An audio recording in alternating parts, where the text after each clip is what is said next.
Hello friends, it's time for a new video. I am back from vacation and feeling recharged.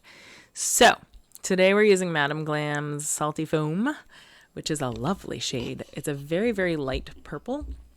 We're going to be using this as our background for our neon nails today, which is a whole lot of fun.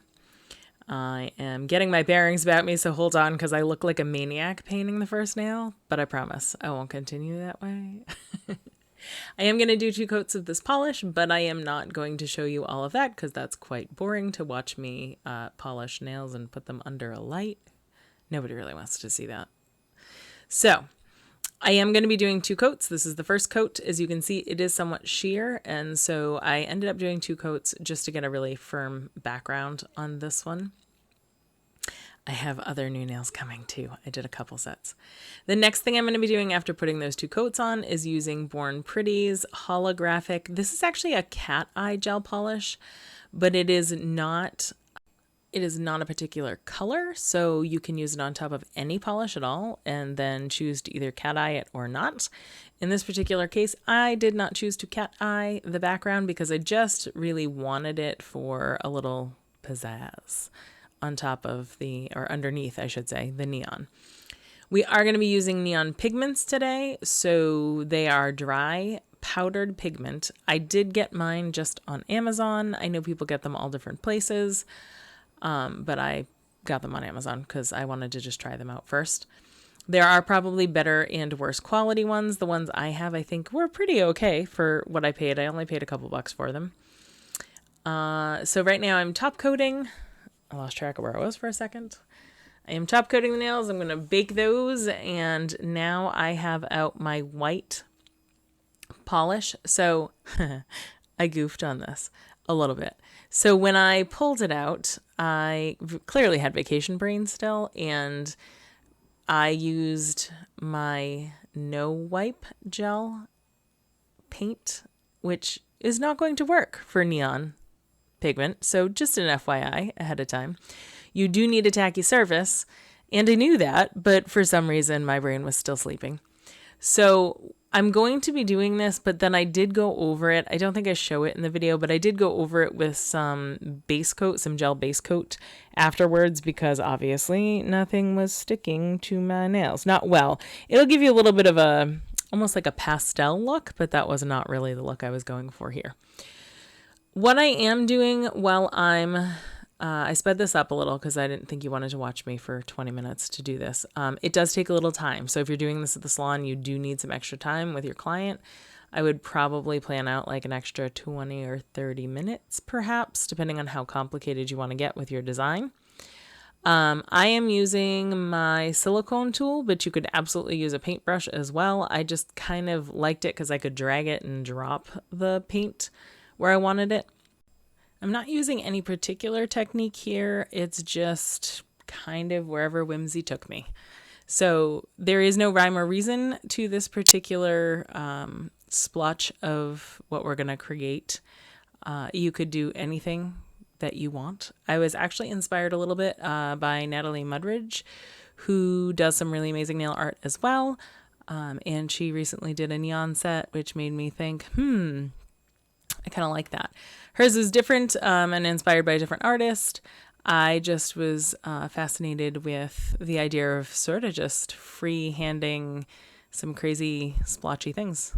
This one actually turned out to kind of look like a tree, and then I ended up in greens and blues, so that it really looked like a tree, and I might have to go back and do something with that later on. But in the meantime, just working my way across all 5 nails, and as you go, the idea is to vary the design so that not any one particular nail follows the other, which is actually sometimes a little harder than you think it's going to be.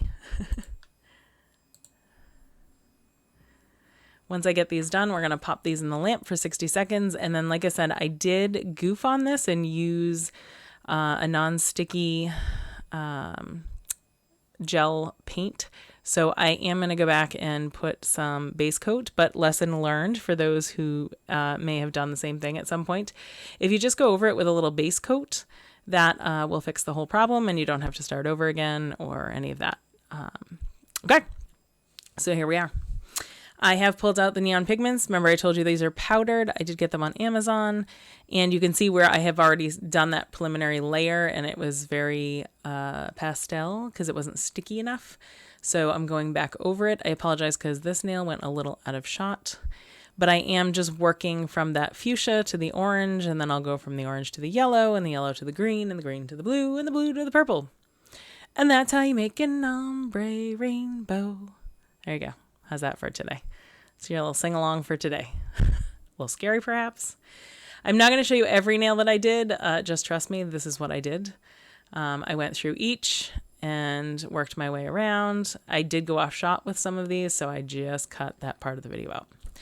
What I am going to do now is take my big fluffy brush. Not everybody does this, but I think it's a great way to get rid of the excess, and I'm just brushing the nails. So I'm just feathering that over, and you can see it gets rid of all of that excess pigment that was behind or that landed on the nail. That's why that top coat underneath before you put the gel paint on was really important, so that it doesn't stick to the undercoating that you made. I'm now top coating a second time. I know some people do this with a fine brush, not a tooth, it's a brush. And what they do is they go in and repaint just over that top. But where these were already glossy underneath and then they were going to be glossy on top, I didn't have to worry about that. So I just coated the whole nail.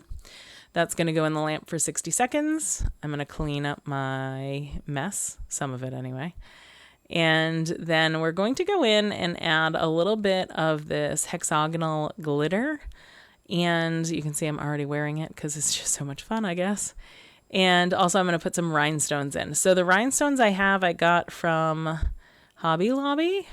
And they are tiny, tiny, but the thing I love about them is, and you can see them now, they come in a rainbow of colors. So there are some different shades of a bunch of the colors. Not all of them, but most of them have at least 2 shades. What that's going to do is allow me to put in 2 different shades of color. Why I added rhinestones, I don't know, just because they're fun and they're sparkly and I like them. So there, that's what I have to say about that. So it's going to take me a couple of minutes. You don't have to do this. You could do this set completely as it is and as it stands, and I think it's gorgeous that way too. I just felt like being a little bit, I don't know, fancy, creative. I wanted to go over the edge with it and add some sparkle. And I think I really liked the finished product of it. I'm sure you will too. Most of the nails have at least the 2 tones. So if it had orange and yellow, then I added some orange and yellow rhinestones. If it had green, I added 1 or 2 different colors of green and yellow. If it had the green, then I added blue and green, obviously. And the final nail, I had blue and purple rhinestones on it. I am going to speed this up just a little bit so that you don't have to watch me do this all afternoon, because nobody really wants to. As much as I'm sure you love the set, you don't want to see me put on all of these. When I'm done, I apologize. That is my computer just being obnoxious today. I don't know why it keeps doing that, but it does. I've got an iCloud error. Oh, God. All right, so back to the nails. I am using just top coat, and I'm dotting my tool. You can see it on the side there. I'm dotting my tool in the top coat, putting a little dab, and then picking up my rhinestone and placing it into the top coat. If I were doing this on a client who is going to wear them as a set, I would use the gel rhinestone adhesive. You can pick those up from just about anywhere. But because this set is literally going to sit on a display at the salon, I'm not really so worried about it losing rhinestones. So I'm not going to worry too much about that. But that's what I would do if I were doing this on a client. I think it's much stickier and it definitely lasts a lot longer. It also creates almost like a setting for it. So when you press it in, it sets it into place. In the interim, I hope you guys are all having a great summer while I finish putting on these rhinestones. I am. I got back from Nantucket a couple of weeks ago. I love Nantucket. It's always a fun time. It was a good time, though. We went to the beach when we could. We're all still getting that crazy weather from the fires in Canada. So, you know, some days are better than others, but that's fine. We've finally gotten a little break around here in New England. So we're seeing some blue skies finally and some, more summer-like weather, which is good. I love that nail. It's probably my favorite one, the little pinky nail. I really liked the way the design came out on that one and the ombre as well. So now that I am done with that, I am going to actually go back in. I'm going to add a few more dots, and then I'm going to put some caviar beads around that long stretch just to frame it out and give it a little something. And then we will put some of that hexagonal glitter that you can see up in the corner there also onto the nails.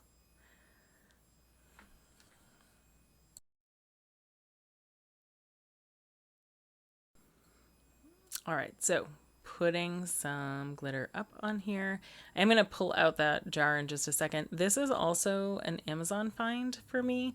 So this I did not get. I know some of the artists use nail sugar in some other places. Nail sugar's in the UK. I'm in the US. And that makes it a little bit more challenging. So I just got these on Amazon. They are holographic hexagonal glitters. They do have a variety of sizes, as you can see. And what I'm doing is just dipping into, I put some top coat on the side there, and I'm just dipping into that top coat to make them sticky and then adding them to the nail. I'm using a lot of the smaller pieces because I like the smaller pieces better than the big glitters, and I feel like I felt like the big glitter would just take over too much. We already had a lot going on there. So I just wanted just a little teeny tiny hint, something to pick up the light here and there and blend in a little bit with those rhinestones. This is it's like a silvery purple hexagonal glitter. And like I said, they are all holographic, so they pick up pretty much any color. But I do have some other colors as well that I got in that package. There was like 6 little pots, which is perfect. I think that's plenty.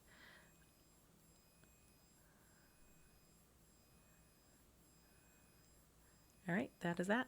Now we're going to top coat. So again, I'm just going in with my regular top coat, shiny, glossy. You could absolutely have done these with matte on top and glossy underneath, or matte underneath and glossy on top, whichever way, floated your boat. But I did all glossy. And these are them finished. I hope you have enjoyed this video, and like and subscribe. Don't forget to do that to help my channel grow. I'm going to be releasing some more fun things soon, and hopefully some fall as well. It was lovely to have you watch today.